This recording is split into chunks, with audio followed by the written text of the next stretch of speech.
you know. Yes. I have a question. So, what one of the difficult part, uh, being a parent for like those your top ballers like you have right now? What's one of the difficult parts? When they get disappointed, when maybe they don't get a start, or maybe when the playing time gets hard to come by, especially, college is different, you know, and, you know, how many times can you say, look, you just keep working hard? And that's where it falls back to, are you in a fair situation? Because I've seen coaches bring up things or say things, well, if you do this, and you're looking and you're like, you got guys that aren't doing this that are playing a lot, Mm-hmm. and but do you say something? No. And especially like you say, in a college situation, it's, what are you there for? Right.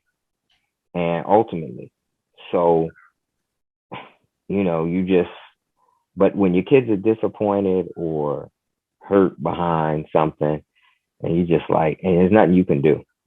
Mm. But see, a lot of parents will try to do too much in that situation. And, I can't say that I've never kind of overreacted, or not. I won't even say overreacted, because that's probably the wrong word. That is the wrong word. Just, felt like I had to react. As a man, you feel like you got to fix things. And some things is beyond the easy fix. Mm-hmm. And trying to teach them that is hard too. So that's the worst part, is like, because as you go up in levels, the competition stiffens. Mm-hmm. And at some point, even at the highest level, I mean, I don't know. I saw something today on Luis Suarez, and it looked like, is he getting ready to bounce? Yeah, I mean, he's had an amazing career. And that Yeah. dude Noble just retired, right? Yeah. But it's like, a lot of athletes don't necessarily leave on their own terms. No. You got guys that walk away and be like, this is it. Mm-hmm. And I mean, It's and every athlete has that moment. I know you guys had it. yes. Mm-hmm. My moment came a little quicker than I wanted, but it happened. You know what I'm saying? Your moment was at that Maryland tryout where Yeah, you look around and you're like, nah, this I can't. this is not it. this is it. It's gonna be a fun thing moving forward. I'm not taking these guys by storm. This You is know? different. These guys are. This is a different type of football. I didn't see this coming. No, that was funny. Um, so, what would you say is one mistake that you've made? Raising footballers, and that hopefully other parents can learn from this. It's hard to tell when it's a mistake, because you have to have the mentality that everything happened for a reason, and everything is connected to something else. So, like, you can say, like, you can look at maybe an organization or something, and be like, man, I really don't like the way they move. I didn't know they were like that. Mm. But you got to look at what connections were made. What did that have to do with where you're at right now? Yeah. And you can't pull that out. You can't just say, oh, well, if I wish I would have never went there. Well, if you'd have never went there, then that dude who saw you and invited you somewhere else wouldn't have seen you. Yeah. And just real quick, that's something that I would also like to, well, I know, like, the ballers themselves probably don't listen to this. It's more the parents, but parents can tell their kids. No. The ball is so actually. I was telling James about this recently. A number of parents have reached out to me about they the kids started listening and got them onto it, and so now they listen as like as a parent child learning thing. Mm-hmm. And so it's actually is I'm shocked because originally when we have some episodes that ballers would listen to, but not not like the ballers are listening to various coaches or various when we have certain ballers on Like all the guys you Right. name, all the trainers and all those guys they've been on, etc. And even some young professional guys, and so they listen as well. So whatever Mhm. you're saying, speak to them. Yeah. Yes.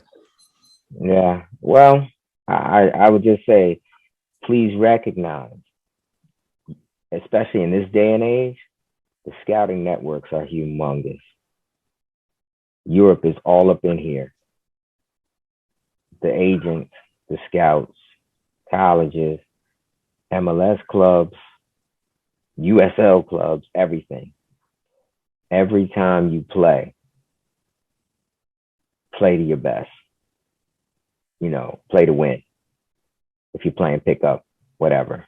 Now, if you obviously are not trying to really do anything else, you can fool around and this, that, and the other. But if you don't show your best, that might be the moment that you missed, you know, Mm. because that's how most guys get somewhere. It might not be right when you think it's happening, but somebody has already watched you, wrote your name down, was waiting for a certain time, was waiting to find out a connection to get to you. And that could be that could be it. Mm. And another thing I would say is that, these, I guess it's only at the highest levels, but when these agents and stuff are contacting kids, um, the kids need to just send that straight to the parents. And most of them that are doing things the right way, they're not trying to sign a player that's very young. They're just trying to build a relationship, and they will talk to the kid to tell them, hey, can I talk to your parents? But Mm. every now and then, something will pop across, and it'll be like, hey, what is it that you really want to do? And da da da da. I'm like, ultimately, what do you think you want to do? You want to take a 15-year-old and fly him to Germany? No, you're not. So you might as well just take the proper channels, And if you're dealing with something with a coach or a club, you talk to the coach first. If it can't be resolved, you may go up the ladder, but keep in mind, once you go up the ladder, you basically in the same position I talked about, time to change. Because they can yell at the coach, even if chances are they know what the coach is about. Mm. And so what you're doing is just talking to them. They're gonna turn around and go talk back to the coach, say, hey, guess what he said? Whatever. So that's just not something that, you know, I just want the players to always put their best foot forward whenever they're competing. And that means even in pickup, you could be playing pickup. I'll tell you a funny story. We were down at RFK and we were, it was a training session that was that was last summer when Brandon was doing things. And so a bunch of the guys, they're all playing together there because they can play. He's letting us use the field. And so some dads came out and they're playing. And I'm talking to my youngest and I'm like, and I see a dad out there and he's decent. Like, you know what I mean? He's doing some things. So they're playing. And at the end of it, right, I see my son, the guy comes over, he fist bumps Ram and da da da da. And so I say, Ram, I get to the car. I said, Ramsey. I said, how were the dads? He said, yeah, they were pretty good. I said, what about that dude that gave you the fist bump? He said, yeah, he was decent. He was real decent. I said, well, what did he say to you? He said, oh, he just said good game. I said, well, do you know who that was you were playing with?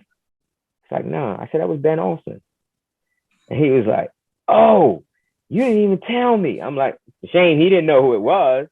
But, it was like, you don't know. Yeah. I mean, these guys come out and they see something in a player, whether they're playing with them, whether they're just watching. I mean, you see people standing around the field, you don't know who they are. Yeah. Yeah. That's I mean, that's great advice to all young players out there and parents of young ballers to, encourage them that every time they get out on that field, it's game time. Yeah. give it all, give it all, give it all. That's it, right? Yeah. I was going to ask a question as well. Well, what is the importance, right? Like you mentioned, taking your kids to other trainers or coaches. Why is that so important? Because all of them are different, and they might see a different aspect that needs to be worked on, and different voice is always important. Like, some people, they stay with the same person for 3, 4, 5 years.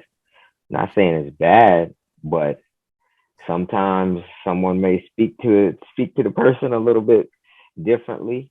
They may specialize more in some may specialize more in individual skills, and then some might sit you in front of a telestrator and show you the shifts and different things. I mean, it could be anything, but I believe in the street ball. I believe in futsal and all of those things when they're young in particular. When they get older, the other thing I would say is be careful about overplaying them, because injuries, when they start growing, it's very hard to keep those hamstrings and groins and all of those things in sync. And and it can take them out for a while, or, and if you refuse to acknowledge that there's a problem or an injury, they could be playing at 70%, which isn't good enough. You know, I mean, nobody ever plays at full 100. There's always little things here and there when they get older. But, the other thing I would say is that, especially if you're taking them into some sort of higher level, either you have to handle the medical side, or you want to know they got a good medical staff that's monitoring, the amount of time they're playing and stuff like that. Because especially once the Osgood Schlatters and the Sever's disease and all these other types of things that are basically dealing with growing and repetitive motion injuries, because like I said, most soccer players don't mix it up. They're not playing various sports. They're not really whatever it is. Periodization is not really part of it. But like at the higher level places, they may train 4 or 5 days a week, but they're not going hard 4 or 5 days a week. They're doing yoga and having video sessions, and they even when they come back from a big match, if somebody did a lot of minutes, they have a recovery day. Mm-hmm. The people who didn't play might have a much tougher session, but they need to know who did what.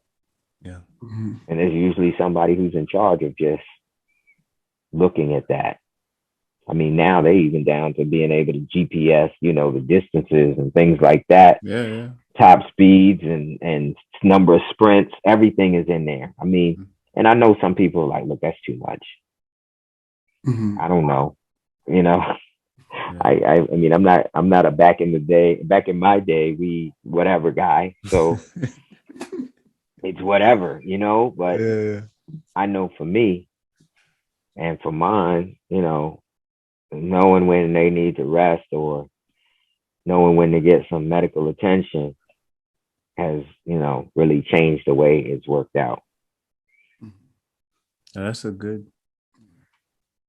Another jewel right there. Yeah, that's a great jewel. Mm-hmm. Yeah, that medical piece and rest are two things that I don't think we really cover that here, but it is something that we need to talk more about for these young players. All right, Most. It's been, as you can see, we can do this for. No, I don't know how many parts you're gonna have to have. I'm sure you could put some on the edit room floor, so I'm not gonna. Yeah, definitely. No. We'll chop it up. We'll chop it up. It's been a pleasure. I would really, I would love to have, like the four PG Youngboys, the brainchilds, essentially, you, Fletcher, all of you guys, like, do a panel and really talk about like what I pointed out, which is that journey of coming up with young kids and having them grow and fostering their development. And now they're all, they're all friends, and they're on different paths of the game, and football is still a big part of their life. And just that, but also the bond that's been built with you guys, the parents, the Right. Yeah. families. Oh yeah, that's the best part of this. Yeah, exactly. And this It's is like, something that needs to be acknowledged, because I think, for younger parents or parents or even folks who may not know like what this is like, they would get a true understanding of how it really becomes an extended family. Yep. Early on, and you guys stick together throughout. And yeah, the beauty of that. So definitely something we got to work on. I'll need some assistance on your end in organizing and getting the Right. four tops together. You know what I mean? Why can't we be the four horsemen? Oh yeah, You know what I'm saying? okay. No, I'm just kidding.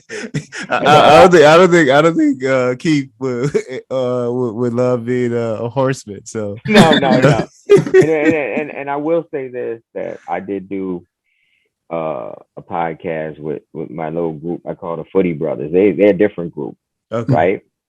And so between the three of us, we got 10 boys that play. Oh wow. So that's a team. You guys have a squad. Yeah. So we chatted up sometimes about different things, let people know what's going on. Yeah. But they're pretty interesting as well. Yeah. That'd be great. Yeah. Yeah. I mean, like I'll talk to Keith and Taye and Herge and let them. And I mean, I'm sure there's some funny stories that I have forgotten. Yeah, because they always bringing up stuff, and then we definitely we have to set this up, because I'm gonna have fun with it. So I know, what I mean. Well, I'll just wait for your questions, and I'm sure. Yeah. I mean, like I said, there's some entertaining fellas anyway. So. Yeah, especially having you guys all on. It's gonna be a fun session. But yeah, definitely let's work on this. Hopefully by the end of summer we can get you guys together, and then do this. It's gonna be great. Any last words? How can folks reach out to you? I know you're pretty active on both Twitter and IG. So what are your handles? I mean, they both PG Youngboys. That's PG Youngboys, one word. And they can hit me up if they want to DM on Twitter or IG. Yeah. And I'll be happy to talk to them, nice. About whatever. I mean, hopefully they're not mad. Hopefully they're not mad about anything, but I don't think they will be, man. Well, no, it's been a pleasure. I mean, this kind of stuff really, and I'm definitely once you have some stuff in the can, I'm gonna be sending out some tweets to kind of boost your numbers. Yeah, definitely. You know what I mean? Like the reality is it's such a small community, right? Like everyone you name, right? Ty, John, you go down, Brandon, you go down the list. Everybody, we all know, everybody knows each other. Yeah. It's a small community, and we need to, and that kind of is why we do this, right? Like we give everyone their flowers, bring them on, tell their story. And that's kind of cool. That's kind of cool. Because like I said, I never really expected that, but thank you for doing it. Thank you for your time. It's been a pleasure. It's been a pleasure. All right, guys. All right, Mos. Have a good one. Have a good one. All right. Bye-bye. Bye-bye. Good night.